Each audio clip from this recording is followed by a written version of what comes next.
public-private partnership naman nagsanib puwersa para sa supply ng tubig inumin sa buong Davao City. Yan naman ang tinutukan ng aming kasama si Pengalinyo ng Radyo ng Bayan Davao.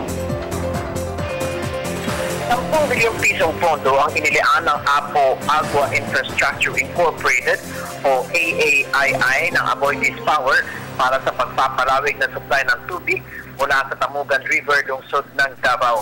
Ayon kay Davao City Water District o DCWD spokesperson Attorney Bernardo de Lima na nais ng AAII at DCWD na makapagbigay ng sapat o sobra-sobra at masarap na tubig sa mga residente ng Davao City kung saan ang proyektong ito ay matatapos sa darating na 2019.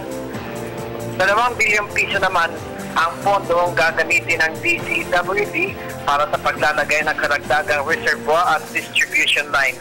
Wala naman anyang dapat ipangamba mamamayan ng Davao dahil hindi naman magtataas ng water rate kahit pa man may dagdag na supply ng tubig ang lungsod pagdating ng panahon dahil magdidepende pa rin ang pagtaas ng water rate sa Local Water Utility Administration o LUA. Si Aboitiz Power Assistant Vice President for Mindanao, Bobby Odic, na marami ang makikinabang sa kanilang proyekto at maaaring lahat ng mga residente sa buong Davao ay may sapat na supply ng tubig.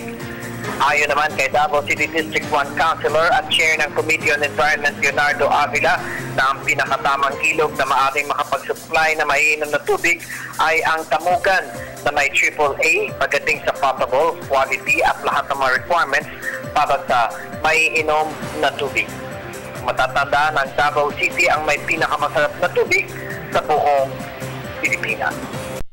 Television ng Bayan. Pengalinyo, Radyo ng Bayan, Davao.